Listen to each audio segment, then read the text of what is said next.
അപ്പൊ ഹൈന്ദവ വിശ്വാസ പ്രകാരം ബിംബം പാടില്ല. ഇനി ക്രൈസ്തവ വിശ്വാസോ, മിസ്രീം ദേശത്തു നിന്നും അടിമ ഭവനത്തിൽ നിന്നും നിന്നെ കൊണ്ടുവന്നവനായ ഞാനാകുന്നു നിന്റെ ദൈവം. മേലെ സ്വർഗത്തിലെങ്കിലും താഴെ ഭൂമിയിലെങ്കിലും വെള്ളത്തിനടിയിലെങ്കിലും ഒന്നിന്റെയും പ്രതിമ അരുത്, പ്രതിമ അരുത്. അവക്ക് മുമ്പിൽ നീ സാഷ്ടാംഗം പ്രണമിക്കരുത്. പുറപ്പാട് 20-ാം അധ്യായം 1 മുതൽ 6 വരെയുള്ള വചനം. അവിടെയൊക്കെ ക്രിസ്ത്യൻ പള്ളി ഉണ്ടാവും. അവിടെ പോയിട്ട് ഒരു ബൈബിൾ എടുത്തു കൊണ്ടുപോവാ. ആ ബൈബിളിലെ വാചക. ആവർത്തന പുസ്തകം 4-ാം അധ്യായം 6-ാമത്തെ പുസ്തകം. ആകാശത്തിലെ സൂര്യചന്ദ്രന്മാരുടെ രൂപമുണ്ടാക്കരുത്, ആഴിയിലെ മത്സ്യങ്ങളുടെ രൂപമുണ്ടാക്കരുത്, പറവരുടെ സ്ത്രീ പുരുഷന്മാരുടെ രൂപമുണ്ടാക്കരുത്. എന്നിട്ടല്ലേ കന്യാമറിയമിന്റെ പ്രതിമ, എന്നിട്ടല്ലേ യേശുക്രിസ്തുവിന്റെ പ്രതിമ. ഒറീസയില് യേശുവിന്റെ പ്രതിമ നശിപ്പിച്ചു. ഹൈന്ദവരും ക്രൈസ്തവരും ഏറ്റുമുട്ടി. ആകാശത്തിന്റെ ചുവട്ടിൽ യുക്തിവാദി നീ നിന്റെ മനസ്സ് തുറക്ക്, നിരീശ്വരവാദി നീ നിന്റെ മനസ്സ് തുറക്ക്, സംഘപരിവാരങ്ങളെ നിങ്ങൾ നിങ്ങളുടെ മനസ്സ് തുറക്ക്, കാസാക്കുട്ടികളെ നിങ്ങൾ നിങ്ങളുടെ മനസ്സ് തുറക്ക്. ആകാശത്തിന്റെ ചുവട്ടിൽ ഭൂമിക്ക് മീതെ മുഹമ്മദ് നബി സല്ലല്ലാഹു അലൈഹി വസല്ലമയുടെ പ്രതിമ നശിപ്പിച്ചു എന്ന് പറഞ്ഞിട്ട് ഒരു മനുഷ്യനെ ഞങ്ങൾക്ക് കൊല്ലേണ്ടി വന്നിട്ടുണ്ടോ? ഉണ്ടോ? മുഹമ്മദ് നബിയുടെ പ്രതിമ നശിപ്പിച്ചിട്ട് അതിന്റെ പേരിൽ ഒരു ഹിന്ദുവിനെ, അതിന്റെ പേരിൽ ഒരു ക്രിസ്ത്യാനിയെ ഞങ്ങൾക്ക് കൊല്ലേണ്ടി വന്നിട്ടുണ്ടോ? എന്തുകൊണ്ട്? ഹൈന്ദവ വേദത്തിൽ ബിംബം പാടില്ല. സ്വാമി ദയാനന്ദ സരസ്വതി ബിംബാരാധന വിഡ്ഢികളുടെ, അറിവില്ലാത്തവരുടെ പണിയാണെന്ന് പറയുന്നു. മുസ്ലിങ്ങൾ മാത്രം അത് സ്വീകരിച്ചു. മുസ്ലിങ്ങൾ ബിംബം വെച്ചില്ല. നിങ്ങളൊക്കെ അത് വെക്കരുത് എന്ന് പറഞ്ഞു, നിങ്ങൾ ചെയ്തു. മൂത്രയിച്ച കഴുകണമെന്ന് പറഞ്ഞു, നിങ്ങൾ കഴുകിയില്ല. ഞങ്ങളത് പ്രാവർത്തികമാക്കി. അപ്പൊ വേദസംഹിതകളുടെ അനുയായികളാരാ? മുസ്ലിങ്ങളാണ്. കാരണം അല്ലാഹു പറയുന്ന ഒരു കാര്യമുണ്ട്, വഖാല ഇന്നനി മിനൽ മുസ്ലിമീൻ. 41-ാം അധ്യായം 33-ാമത്തെ വചന. ഞാൻ മുസ്ലിമാണെന്ന് ഉറക്കെ പറയാന്ന്, അതിനുള്ള ചങ്കൂറ്റം നേടുകയെന്ന്. കാരണം ലോകവേദത്തിലുള്ളത് നടപ്പാക്കിയ നമ്മളാ. യേശുക്രിസ്തു 8-ാം നാള് പരിച്ഛേദനമേറ്റു. പരിച്ഛേദനം ചേലാകർമ്മം. ഹൈന്ദവ ഗ്രന്ഥം പരിശോധിക്ക്. സ്ത്രീകളുടെ ലൈംഗികതയുമായി ബന്ധപ്പെട്ട് പറഞ്ഞെടുത്ത് സ്ത്രീ വയലാണ് എന്നാ മനുസ്മൃതിയിൽ പറയുന്നത്. സ്ത്രീ വയലാണ്, പുരുഷൻ വിത്താണ്. എന്താ ആരിഫ് ഹുസൈൻ ഇതുവരെ കാണാതിരുന്നേ? സ്ത്രീ കൃഷിണമാണ് എന്ന് മനുസ്മൃതിയിൽ എന്താ ഇന്നേ വരെ ഇവരാരും കാണാതിരുന്ന്? പഠിക്കില്ല, പഠിക്കാൻ തയ്യാറല്ല, വായിക്കാൻ തയ്യാറല്ല. അതുകൊണ്ട് ഞാൻ ഇവിടെ ഇരിക്കുന്ന എല്ലാരോടും, എന്റെ പ്രസംഗമല്ല, ഇവിടെ നടന്ന ഓരോ പ്രസംഗവും ഹാരിസിന്റെ കട്ടക്ക് കെട്ട അന്നത്തെ പുതിയ തലമുറ നെഞ്ചിലേറ്റേണ്ട പ്രസംഗമായിരുന്നു അത്. അള്ളാഹുമായി ബന്ധപ്പെട്ടുണ്ടായിട്ടുള്ള സലഫിയത്തിലെ ഏറ്റവും ഗൗരവമേറിയ അള്ളാഹുവിന്റെ അസ്മാഉ സിഫാത്ത്, അതുപോലെ അള്ളാഹുവിന്റെ ദാത്ത് തുടങ്ങിയിട്ടുള്ള വിഷയങ്ങളിൽ നമ്മുടെ വീക്ഷണം ഇവിടെ അവതരിപ്പിക്കപ്പെട്ടു. സഹോദര, ഖുർആൻ നമ്മെ വിളിക്കുന്നു സ്വർഗത്തിലേക്ക്. ഖുർആൻ വിളിച്ചിടുന്നു നമ്മെ സ്വർഗത്തിലേക്ക്. മുജാഹിദുകളൊക്കെ കേട്ടൊരു പാട്ടാ. ഖുർആൻ സ്വർഗത്തിലേക്ക് വിളിക്കുന്നു. അപ്പൊ ചോദിക്കും, ബാലൻ ചോദിക്കും, ഏത് സ്വർഗം? ഏലിയാമ്മ ചോദിക്കും, ഏത് സ്വർഗം? നിങ്ങളുടെ ഗ്രന്ഥത്തിൽ ഒരു സ്വർഗം പറഞ്ഞിട്ടുണ്ട്, പൂർവ്വവേദങ്ങളിൽ ഒരു സ്വർഗം പറഞ്ഞിട്ടുണ്ട്. ആ സ്വർഗം. ഡോക്ടർ രാധാകൃഷ്ണൻ ഇന്ത്യൻ ഫിലോസഫി 2-ാം വോള്യം ഇന്ത്യൻ ഫിലോസഫിയിൽ പറയാണ്, ആദ്യകാലത്ത് വേദങ്ങളുടെ കാലത്ത് അന്ന് നരകസ്വർഗങ്ങളെ കുറിച്ച് വർത്താനം. പുനർജന്മം പിന്നുണ്ടായതാ. പുനർജന്മം എന്നാ ഉണ്ടായത്? തദേഹ രമണീയാം ശരണേ അഭ്യാസേ ഹയദേ രമണീയാം യോനി. അപ്പൊ ദേവരൻ ബ്രാഹ്മണ യോനി, വസുകര യോനി, ചണ്ടാല യോനി. പറയുന്നതറിയോ? ഭഗവാന്റെ മുഖത്ത് നിന്ന് സൃഷ്ടിക്കപ്പെട്ടവൻ ബ്രാഹ്മണൻ, ഭഗവാന്റെ കൈകളിൽ നിന്ന് സൃഷ്ടിക്കപ്പെട്ടവൻ ക്ഷത്രിയൻ, ഭഗവാന്റെ തുടകളിൽ നിന്ന് സൃഷ്ടിക്കപ്പെട്ടവൻ വൈശ്യൻ, ഭഗവാന്റെ കാൽപാദങ്ങളിൽ സൃഷ്ടിക്കപ്പെട്ടവൻ ശൂദ്രൻ. ഇസ്ലാമിൽ അങ്ങനെ ഒരു വിശ്വാസമില്ല. ആദം ഹവ്വ ദമ്പതികളുടെ മക്കളാ എല്ലാരും. ഒരച്ഛന്റെ ഒരു അമ്മയുടെ മക്കൾ. വിശുദ്ധ ഖുർആൻ വായിച്ചിട്ടുണ്ടോ? എന്റെ പ്രിയപ്പെട്ട ഹൈന്ദവരെ, നഷ്ടമാണ് നിങ്ങൾക്ക്. ലോകത്തൊരു കോടി ഗ്രന്ഥം വായിച്ചാലും നിങ്ങൾ അറിവ് നേടിയിട്ടില്ല ഖുർആൻ വായിക്കാത്ത കാലത്തോളം. ആഹാ, എന്താ ഖുർആന്റെ പ്രത്യേകത? ഖുർആൻ മാനവരാശിയോട് സംസാരിക്കുന്നു. ഖുർആന്റെ വിളി എന്താ? യാ അയ്യുഹന്നാസ്, അല്ലയോ മനുഷ്യരെ. എങ്ങനെ? അല്ലയോ മനുഷ്യരെ. ഖുർആന്റെ തുടക്കം എന്താ? വിശുദ്ധ ഖുർആന്റെ തുടക്കം എന്താ?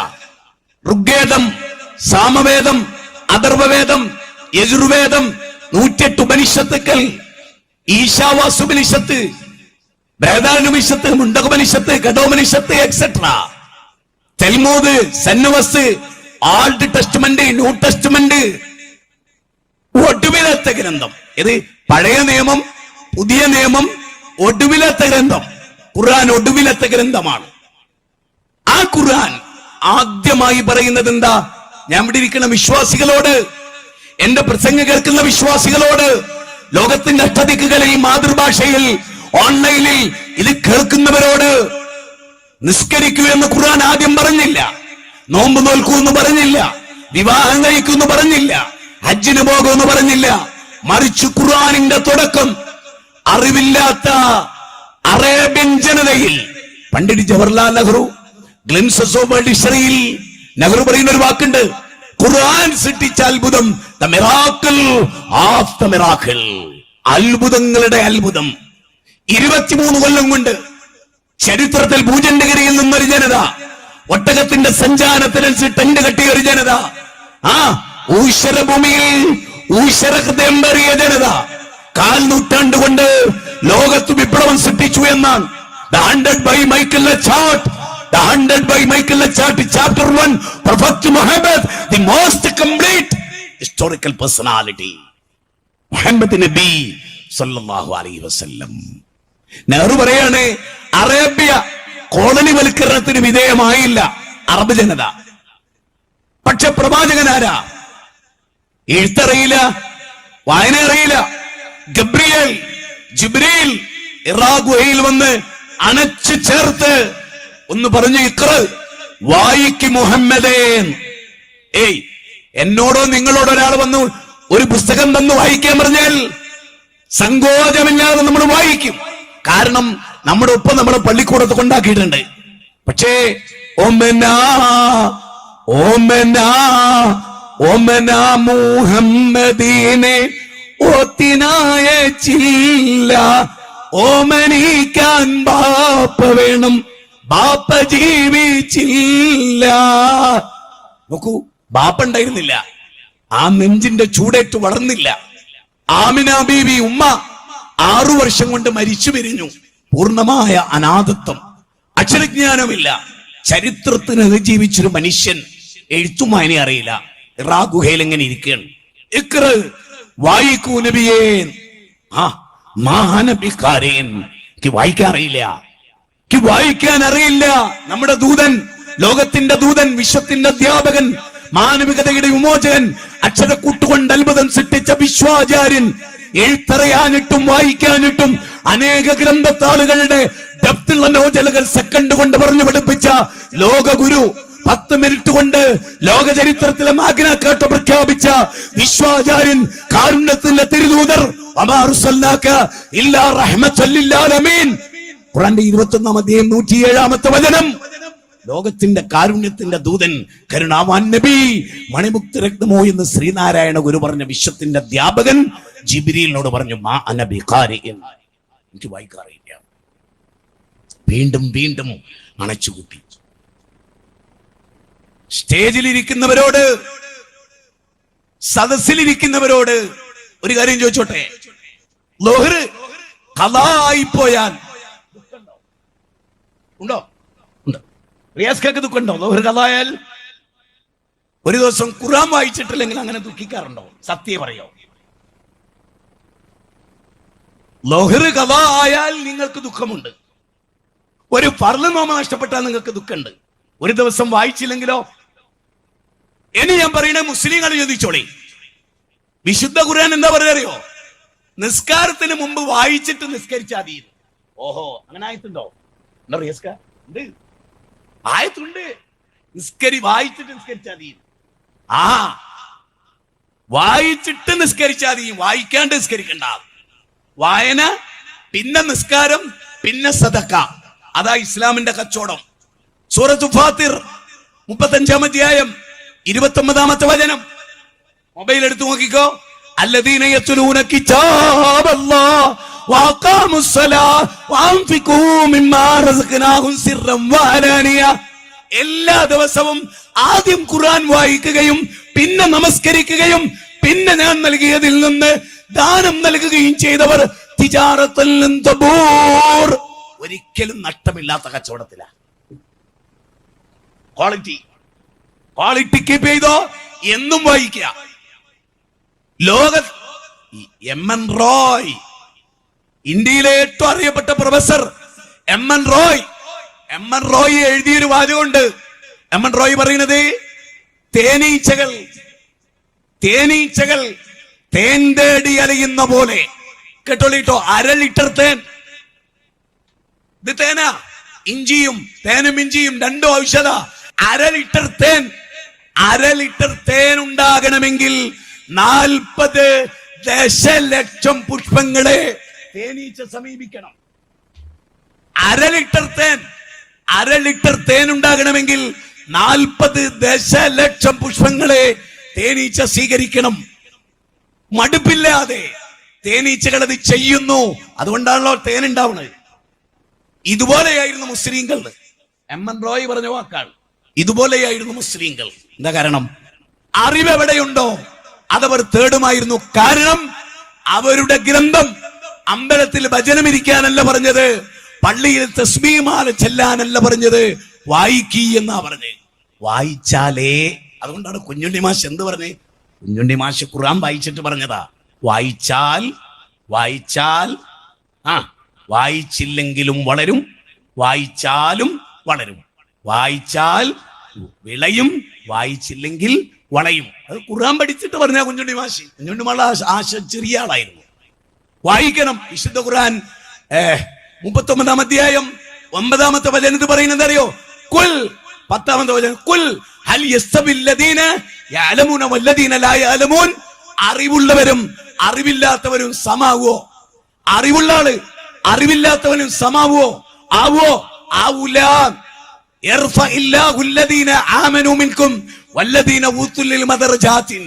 അറിവുള്ളവരെ പദവി ഉയർത്തി, ഈമാനുള്ളവർക്ക് പദവി.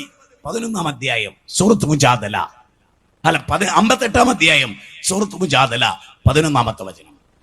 പൂന്താനം, ഭക്തകവി പൂന്താനം, കേരളത്തിന്റെ മഹാകവി ഭക്തകവി പൂന്താനം, വിദ്യ കൊണ്ട് അറിയേണ്ടതറിയാതെ വിദ്വാനെന്ന് നടിക്കുന്നു ചിലർ. വിദ്യ കൊണ്ട് അറിയേണ്ടതറിയാതെ വിദ്വാനെന്ന് നടിക്കുന്നു ചിലർ. നമുക്ക് അറിവില്ല, അത് നമ്മൾ ആദ്യം അംഗീകരിക്കുക. പഠിച്ചില്ല. ഞാൻ ഉറപ്പിച്ചു പറയട്ടെ, അഹങ്കാരാന്ന് കരുതരുത്. ഖുർആൻ കൃത്യമായിട്ട് പഠിക്കുന്ന ഒരാള് ഓനെ തോൽപ്പിക്കാൻ ഒരു സയന്റിസ്റ്റിനും സാധ്യമല്ല. ലോകത്ത് ഒരു വിജ്ഞാനിക്കും ഖുർആൻ ഡബ്ത്തിൽ പഠിച്ചൊരുത്തന്റെ മുമ്പിൽ ജ്ഞാനം കൊണ്ട് തോൽപ്പിക്കാൻ കഴിയില്ല. 69 ശാസ്ത്രശാഖ ടച്ച് ചെയ്ത് കടന്നുപോയ ഗ്രന്ഥമാണ് ഖുർആൻ. ഖുർആൻ സയൻസ് പഠിപ്പിക്കുന്ന ഗ്രന്ഥമല്ല. 69 ഒന്നും തെറ്റിയിട്ടില്ല. ഈ നിമിഷം വരെ, ഞാൻ ഈ സംസാരിക്കുന്ന നിമിഷം വരെ ഖുർആൻ പറഞ്ഞ സയൻസ് ഇന്ന് വരെ തെറ്റിയിട്ടില്ല. ഇനി ഖുർആൻ നമ്മെ സ്വർഗത്തിലേക്ക് വിളിക്കുന്നു. അപ്പൊ ഏത് സ്വർഗം?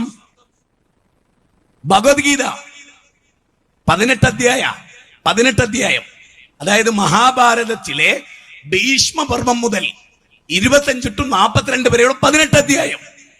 ഈ 18 അധ്യായം 3 കാണ്ഡങ്ങളായി: ഉപാസനാകാന്ഡം, കർമ്മകാന്ഡം, വിജ്ഞാനകാന്ഡം. 6, 3, 6, 18. 6 അധ്യായമുള്ള ഒരു കാണ്ഡം, സെക്കൻഡ് കാണ്ഡം, തേർഡ്. ഇതില് ഭഗവത്ഗീതയിൽ പറയാൻ 2-ാം അധ്യായം 37-ാമത്തെ ശ്ലോകം ഒരു വല്ലാത്ത നിമിഷ. മഹാഭാരത യുദ്ധം നടക്കുകയാണ്. എന്റെ പ്രിയപ്പെട്ട ഹൈന്ദവർ ഇത് കേൾക്കുന്നുണ്ടെങ്കിൽ ശ്രദ്ധിച്ചു കേട്ടോളി, നഷ്ടാവില്ല, ഉറപ്പിച്ചോ. ഇന്ന് രാത്രി മുഴുവൻ നിങ്ങൾക്ക് ഉറങ്ങാതെ കിടക്കാം, ചിന്ത ഉള്ളവരാണെങ്കിൽ. അല്ലെങ്കിൽ പിന്നെ ഉറങ്ങിപ്പോ, ഒരു രക്ഷയില്ല. പല രാത്രികളും വായിച്ചിട്ട് അത്ഭുതപ്പെട്ട് ഉറങ്ങാതെ പോകാറുണ്ട്. വായിച്ചിട്ട് അത്ഭുതപ്പെട്ടു. ഈ സമുദായം ഇത് പഠിക്കണില്ലല്ലോ, നമ്മൾ ഒന്നാണല്ലോ, ഹിന്ദു മുസ്ലിം തമ്മിൽ തല്ലേണ്ടവനല്ലല്ലോ, ഒരു അച്ഛന്റെ അമ്മയുടെയും മക്കളാണല്ലോ എന്ന് ഓർത്തിട്ട് ടെൻഷൻ അടിച്ചിട്ട്. കാരണം ഖുർആൻ പറയാണ് കാനന്നാസു ഉമ്മത്തൻ വാഹിദ, മനുഷ്യ സമുദായം ഒരു ഏക സമുദായമായിരുന്നു. ആദാമിന്റെയും നോഹ പ്രവാചകന്റെയും ഇടയിൽ 10 തലമുറ. അവിടെ ബിംബല്ല, കല്ലും മുള്ളും മുരടും മൂർഖൻ പാമ്പും കാഞ്ഞിരക്കുറ്റിയും ആൽത്തറകളും മക്ബറുകളും പുണ്യപുഷ്പങ്ങളും മണ്ഡപങ്ങളും ശ്രീകോവിലുകളും ആൾത്താരകളും മലക്കുകളും ജിന്നുകളും അമ്പിയാക്കളും ഔലിയാക്കളും പക്ഷിയും മൃഗങ്ങളും സൂര്യനും ചന്ദ്രനും നക്ഷത്രങ്ങളും ഗാലക്സികളും ഒന്നും അന്ന് ആരാധിക്കപ്പെട്ടില്ല. ആദം ഹവ്വ ദമ്പതികൾക്ക് ശേഷം പേടകത്തിന്റെ പ്രവാചകൻ, ബൈബിൾ പറയുന്ന പേടകത്തിന്റെ പ്രവാചകൻ നോഹ പ്രവാചകൻ വരെ ഒറ്റ ദൈവം. അന്ന് 3 ദൈവവിശ്വാസമല്ല, പിതാവ് പുത്രൻ പരിശുദ്ധാത്മാവ് ഒന്നുമില്ല. ഓൾഡ് ടെസ്റ്റമെന്റിൽ അങ്ങനെ ഒരു പരാമർശം തന്നെ ഇല്ല, ന്യൂ ടെസ്റ്റമെന്റിൽ അത്രയുമില്ല. പിന്നെ നമ്മളെ വ്യാഖ്യാനം നമ്മളങ്ങനെ നമ്മുടെ ഇഷ്ടം ദൈവത്തിന് അടിച്ചേൽപ്പിക്കുക, പള്ളിയിലച്ഛന്റെ ഇഷ്ടം ബൈബിളിൽ അടിച്ചേൽപ്പിക്കുക, ബൈബിളിന്റെ ഇഷ്ടം നടപ്പാക്കുകയല്ല. നല്ലൊരു പോയിന്റാ പറഞ്ഞേ. ബൈബിളിൽ ഉള്ളത് നടപ്പാക്കുകയല്ല, തന്നിലുള്ളത് ബൈബിളിൽ നടപ്പാക്കുക, തന്നിലുള്ളത് ഖുർആനിൽ നടപ്പാക്കുക. മുസ്ലിം പണ്ഡിതന്മാർ ചെയ്യുന്നതാ. അവരുടെ മനസ്സിന്റെ ജീർണതയാണ് ഖുർആൻ എന്ന് പറയാ. ഖുർആനിലേക്ക് അങ്ങോട്ട് പോവല്ല, പ്രവാചകനിലേക്ക് അങ്ങോട്ട് പോവല്ല. ജമാഅത്തെ ഇസ്ലാമിയായാലും ആരായാലും ഏത് സംഘടനയുടെ അവസ്ഥ ഇതാണ്. മറിച്ച് ചെയ്യേണ്ടത് എന്താണ്? അല്ലാഹു റസൂലും പറഞ്ഞു. ഞങ്ങളിവിടെ കുറച്ചു കാലമായി ഒരു നൂറ്റാണ്ടിന്റെ ആദർശം ഞങ്ങളുടെ കൂടെ ഉണ്ട്. സംഘടനാ പാരമ്പര്യം 13 വർഷം. പക്ഷെ നിങ്ങളൊന്ന് വീക്ഷിച്ചു നോക്കിയേ. ഞങ്ങൾ ഒരു പ്രത്യേകത ഉണ്ട്. എന്തറിയോ? ഓടും കുതിര, ചാടും കുതിര, വെള്ളം കണ്ടാ നിൽക്കും കുതിര, ചെരുപ്പ്.